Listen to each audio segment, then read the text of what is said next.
Welcome to Yeshiva Saras Chaim. This is Rabbi Shlomo Furst here, learning Pirkei Avos, the first year in the morning. We have breakfast here, nice and warm and fresh. Coffee. You're welcome to join us here in Yerushalyim, HaKodesh, on your HaKodesh Yaakov number 6, in the Beit Knesset of Chanukah Yeshivas.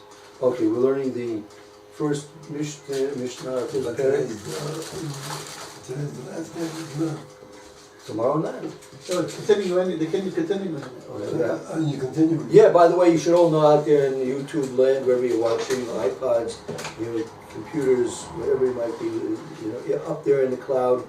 We're going to be having a continuation of our Seder Limud, our learning schedule will continue up until the Erev Pesach. Erev Pesach is on Erev Shabbos, so we'll go to that Yom Chamishi, which will be 2 weeks from tomorrow.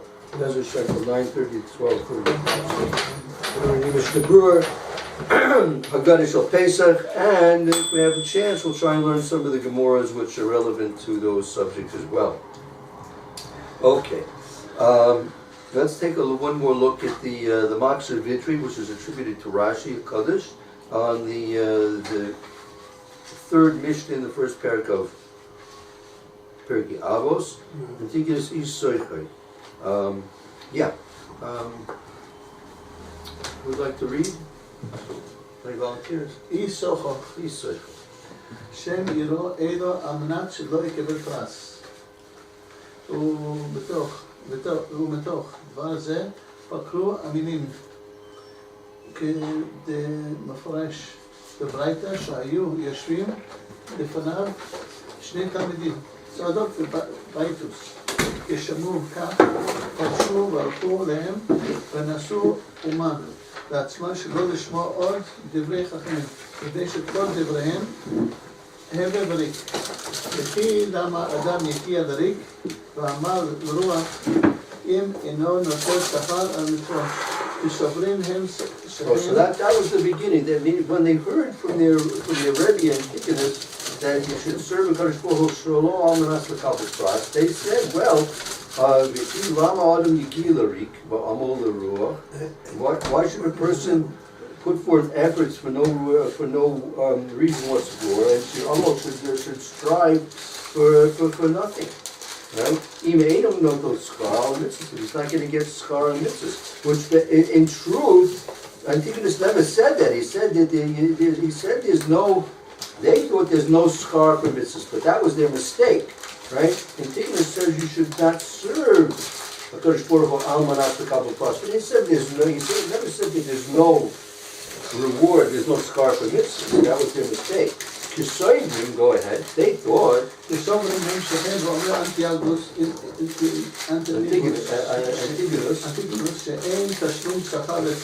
Oh, they thought that Antigonus Netisha was teaching him that there's no payment for the tzaddikim. There's no payment for the tzaddikim, which is not true.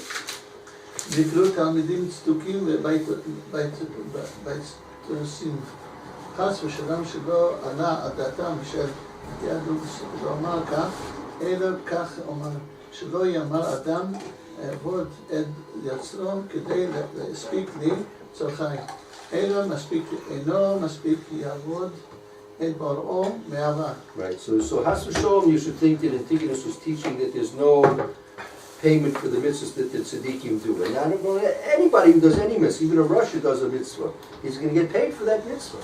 Right? He may only have one mitzvah in his whole life, he's going to get paid for that mitzvah. Every mitzvah has a payment. But we don't serve a HaKodesh Baruch Hu for that reason. That we should, right? Shelo Yoma, this is what he was teaching. Shelo Yoma avod es yitzra. I'm going to serve my Creator. Kedei, in order sheyaspik litzar, he should supply me with my needs. Meaning, if he supplies me with my needs, I'm going to serve him. If he doesn't supply me with my needs, I'm not going to serve him. That's wrong. You shouldn't do that. Ella, what should you do? Whether Hashem supplies you with what you need, you're going to serve him. And whether he doesn't supply you with what you need, you're still going to serve him. Mi'ava. You do it simply because you love Hashem. משום קשה ציוונו השם אלוהי אף על פי שייסורים באים עליו. Go ahead. What's bothering you this guy? How can you serve if you're not able? Oh, what do you mean by not able? I mean, if I'm not supplied with what I need, how am I able to serve? I don't understand the question. No, I think he means like this. There is such a concept that if a person's going to be busy trying to fend for himself, he's not going to, you might think you don't have time to serve HaKodesh Baruch Hu, right? But that's not really true. Like, again, you may not be able to sit and learn Torah 24 hours a day. You may have, look, you have to eat, you have to sleep, like you say, I have to sleep. How can I serve Hashem? No, you've got to sleep, but then the other time that you have to serve Hashem. If Hashem's not going to give you a full influx of, like if every fellow learning in Yeshiva doesn't have two Cadillacs and a villa in Haifa and another villa in Muncie and another villa here in Yerushalyim, right? Achron Chaviv, right? If he's not going to have all things, so he still has to learn. And not only that, if everyone who started to learn, morning. Everybody should be in good health. Amen. Likewise, you too. Amen. Thank you. Take care. Did you get your? Yeah, I could. You got some? Okay. Sorry. Be well. Okay. So again, whether you're going to have a little, whether you're going to have a lot, that's up to Kadosh Baruch Hu, how much he's going to allot to you. But nevertheless, listen. I remember seeing a film. Right? Listen to this. I remember seeing a film, a documentary about D-Day, when the Allies invaded Normandy, France. So the fellow was talking. I'm not sure if he was a Jew. Maybe he was. He was a paratrooper. Right? Part of the plan, part of the Allied plan was before the actual beach invasion, they were landing like paratroopers behind the German lines. Right?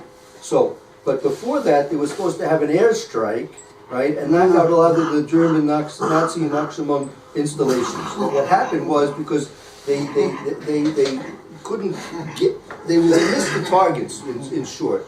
So a lot of the German military installations and anti-aircrafts were still in effect. So what was happening was these planes with paratroopers were coming in, right, and because a lot of them were inexperienced, so they were coming in, right, too fast and too low, right? You have to be, when you're dropping off paratroopers, this guy was explaining, when you're dropping off paratroopers, you have to fly at a certain altitude that gives enough time to come down slowly and carefully, and you have to slow down enough that when they jump out of the plane, they don't get wiped out. If you're going at, so many thousands or hundreds of miles an hour, you jump out of a plane, all of a sudden, so what happened was they were going too low and too fast. So this guy jumped out of the plane, right? And when he finally got to the ground, the only thing he had was a knife. His pack was ripped off of him, his helmet was ripped off of him, half of his clothes were ripped off of him. All he had was, his gun was ripped off of him because of the wind. All he had was a knife. So he said, he's talking about his experiences, it's not a good way to start a war. You're behind German lines, all you have there is like a knife, and you're supposed to start a war with that, right?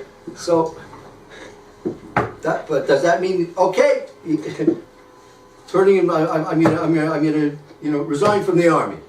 No, that's what this guy happened. That's his way he's starting his war, with a knife. He was alive to talk about it 50 years later. So he was still talking about it 50 years ago. A lot of guys came down with a full pack and a full helmet and boots and everything like that, and they didn't make it. Right?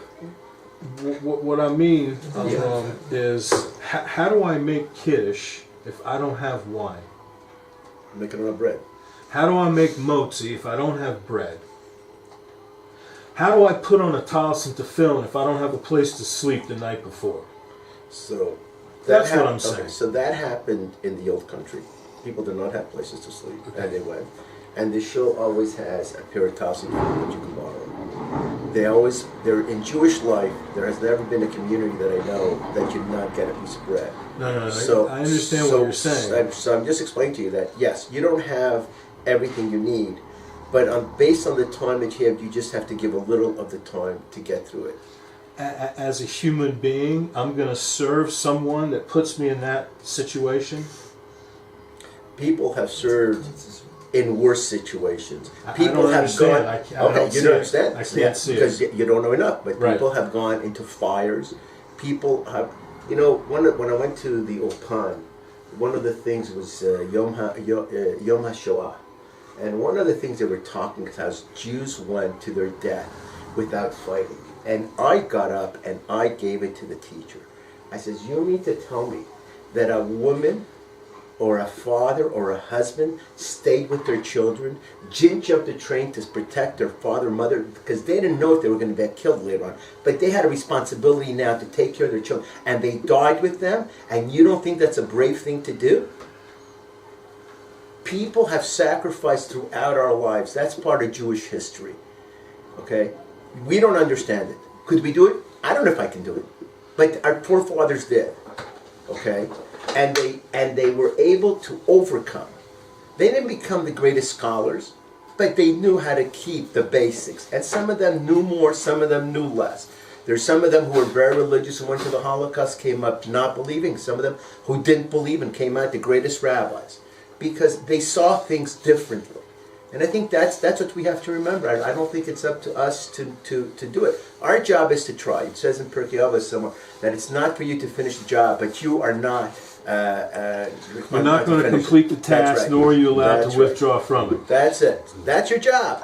Your job is not to finish it. Your job is to try. Because if you go and you're saying, I want to know all this. Well, if I don't know all this, I'm not going to do nothing. That's also the wrong attitude. I'm not asking for a Cadillac. So all our job is to do. one. No. I don't even need a little one. I need a place to sleep. I need a place to use a restroom. I need a shower. That's all I And need. God- I need some food. But come Hanukkah time, I don't have candles. I don't have wicks. I don't have oil. And you don't think we discussed that? We discussed that, right? And it says for Hanukkah, I'm supposed to sell everything to get those That's things. right, and people have done that. Because that's a sacrifice of the Jew. That's what a Jew has in him. A Jew wants to do God's will, whether he has or not. The Parshas Lech Lecha, the beginning in, it's in Yud, the very beginning of Perek Yud Beis, Parshas Lech Lecha. Learn from Avram Avinu, right? Amen. The father, My favorite part. Meiser, This Meiser, got me to Avos, Israel. Sim, and the That's Bonnet. one of our guys. This got me to Israel, man. Okay, good. Lech Okay. Lecha. Go ahead, Junior. Read the first pasuk there. Yomer Hashem Vayomer. Avram. Right. Yud Beis pasuk Aleph. Yeah. Right there. Okay. Vayomer Hashem. Hashem el Abraham. Lech lecha me'artzcha umimoladtecha umibeis avicha el haaretz asher arecha. Okay. Now look at Rashi. You can read Rashi in English if you like. Okay, just straight Rashi in English if you want. 12:1. Yep. Okay. Lahaga'ascha. I'm sorry. Lech lecha. Lahana ascha. Uto vascha. Visham. Escha. Lagoy. Gadol. Kan I ata zoche levanim va'od she'odia tivecha ba'olam va'escha lagoy gadol lefi shehaderech goremes lishlosha devarim Mama etes pirya v'rivya umma etes es hamamon umma etes es Hashem lachach huzkak l'shalosh berachos halalu Shehivtiho al habanim va'al hamamon va'al Hashem. Okay, just read that in English so we'll get Get thee out, and for your own advantage, there I shall make you a great nation. Here you are not worthy to have sons. Furthermore, I shall make known your character in the world. I will make of thee a great nation, since traveling causes three things. It diminishes propagation, children, it diminishes wealth, and it diminishes fame. Therefore he was dependent on these three blessings. For God promised Abraham concerning his sons, and concerning wealth, and concerning fame. So, we have a promise from the Rebbeinu Shalom, the creator of the world, right? Avraham Avinu, that he's going to get what? He's going to have banim, right? He's going to have reputation, and he's going to have wealth, right? And this is all because he's telling him, Lech Lecha, you should leave where you are now, and go to the place I'll show you, right? So, jump over to the ninth, the Pasuk test in Yud, about a page or so down the line. So Avram Avinu listened to HaKodesh Baruch when he left, right? Which line is that? That's 7, 11, 9. Good base. No, you want, 9? yeah, 9, yes, read one. Okay. Your base is the chapter, this is the verse. Okay. Alright, read. Vayisa Avram Haloch V'nasoa Hanegba Vayhi Ra'av Ba'aretz Vayired Avram Mitzrayma Lagor Sham Ki Chaved Hara'av Ba'aretz. Okay, what's that in English? Go ahead. And Abraham journeyed, going on still toward the south, and there was a famine in the land. And Abraham went down to Egypt to sojourn there, for the famine was sore in the land. Okay, so now, you know what this is like? This is like you get an email, and it says, my honorable expert, internationally known chef, I have a position for you in Argentina, right? In a certain town, a certain place, right? And you're going to become wealthy with this position. You're going to be employed. You're going to have fame and fortune, right? And here's a ticket to the plane and directions. So you get a driver when he'll meet you at the airport, right? And so you get on the plane, you get in the airport, the driver picks you up. You'll get shidduch, also makes you shidduch, right? And you get into the car with this driver, and he takes you out, out of the city into what seems to be must be an estate where you're going to be working at. And the driver says, okay, this is where you have to get off. And you say, okay, fine, thank you. He lets you off and he drives away. And lo and behold, you're in the middle of nowhere. No food, no money, no job, no nothing, fake. Big fake. Here, Avraham Avinu was promised by HaKodesh Baruch Hu, he's supposed to go leave his home, go to this place. He's going to have fame, fortune, sons, family. And he gets there, what is it? Famine. This place is a desolate area. How am I going to serve HaKodesh Baruch Hu? What am I supposed to do? This is what I asked for. This is what I was promised. This is our forefathers. We have to emulate. He didn't give up because it was rough. Right? You said you didn't sacrifice, right? That you lived in America, right? You had a business, everything was going good, and whatever happened, you decided to make a turn and start again. And what you did, you didn't start in America, another place. You came here. Total different life, total different amount of people, total different way of working. And you were willing to give that up to come to God's house. That's not a sacrifice? Then I don't know what's a sacrifice. You may not see it as sacrifice, but I know people who couldn't make it. My ex-wife couldn't make it here, she went back. She said, God forbid. So, okay. So don't say it's not a sacrifice. You sacrifice. You just don't see it as a sacrifice because you're living it. I don't know how to make kiddush without wine. Okay, You don't have to. Rabbi, if I'm not mistaken, there was Rabbi Kinyan ben Doisa also didn't know how to make kiddush with wine. But he didn't have any candles to light with. That's right. His daughter came to him and said, "Look, we have no oil for candles." Excuse me? There are no jobs available. Yeah. She said it's Shabbos, getting ready for Shabbos. There's no oil. So he says, "Look, we have vinegar. Put vinegar in there." That vinegar doesn't burn. He says, "Look, the same God that makes oil burn can make vinegar burn." Just have to believe.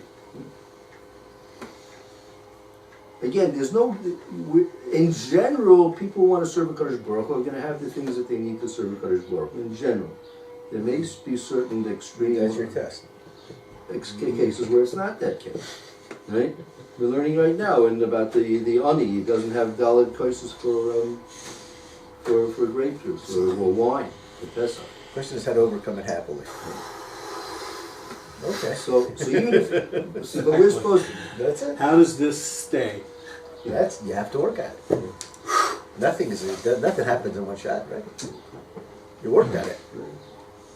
Thank you. Sorry, didn't mean to take up the class. no, it's That's good. not, Like, that's great.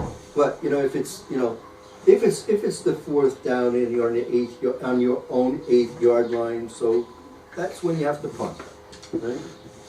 Even in football, you have to punt. Right? Fourth down, you're on your 8-yard line. You're not going to try and throw a. Everyone knows what the quarterback's going to try and do. So everyone knows what you can do is if you're going to punt. That's it. You have to punt.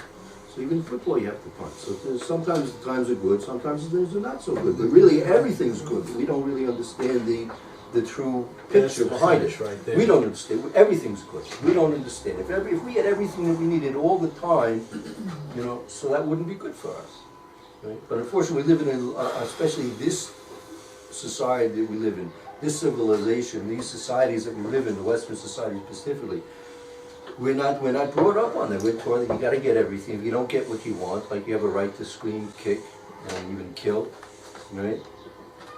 And unfortunately, that these attitudes sift into the Jewish mind and philosophy as well. Unfortunately, in the eyes of the masses, unless you have Torah, Chazal, learning to counteract that, so you fall into this sociological pattern. And everyone thinks it's this world's supposed to be Disney World, but I have it's a chiddush. You have to wait online with Disney World also. If you want to get into those rides, you got to wait online too. Or pay extra. Or pay extra for an easy pass. Get an easy pass. But even then, you have to wait a little bit. If everyone's got an easy pass, someone's got to wait. That's true. You're right. Someone's got to wait. And it also rains in Disney World too. It rains. That's right. So, but, yeah. So again, we're not doing that. My serving HaKodesh Baruch Hu is not on the condition that he's going to give me everything I need. I mean, I'm serving HaKodesh Baruch Hu because I love him. I love his mitzvahs, and even if I don't get what I need, I'm going to still do it. Just like that guy. He came down out of his plane, Normandy Beach, behind enemy lines with a knife. He lived to talk about it. He didn't give up. He could have put up his hands, waved the white flag, I surrender. He probably did something passive. Yeah, He tried to walk over the journey, wasn't it? Whatever he did, he didn't go into his He details. did But something to- it was a lot of guys Sure. didn't live to talk about it. They were dead within seconds of jumping into the water. Right? Apparently he did not betray. Yeah. Whatever he did, whatever he did. A lot of guys came down, they didn't make it. So there were guns lying around. He picked up a gun, whatever. Found a helmet. You know what you can. Whatever you do, you have to do. That's your job. Yeah. I hear. Right. So again, it was very nice. We like to have everything, on a silver platter. We like to have it easy, but that may not be what's best for us. You heard from Rob Bertram. He told you about the fellow king who used to. Rob Bertram speaks here sometimes. He used to give shirim in Or Sameach. So when he was Talmidim, he used to be a professional or semi-professional boxer. I told you this once or twice, maybe. So he told Bertram that when he started out in his professional career, so his trainer told him, "Look, I can teach you how to throw a punch, but I can't teach you how to take a punch. You have to work on yourself how to take a punch. Right? How to take a punch, you have to take yourself. Right? And every champion, any champion boxer, he's only a champion because he took punches. If he never took punches, he'd never be a champion. He can't be a champion without taking punches. You gotta take them, you gotta throw them. So, again, we like to have it easy, but if it's gonna be easy, it may not be what's good for us. But Baruch Hashem, we get in general, you get by. And in the end, you'll see, Avraham Avinu had it difficult. He had to go to Mitzrayim. His wife Sarah was taken away from him, right? He had no money, right? He had to borrow money to stay where he was when he was going down to Mitzrayim. And when he came back, when Pharaoh gave him all the money, so he had to pay back all the debts. Yeshiva is the luxury of the Yeshiva job. I don't know if you want to go, but...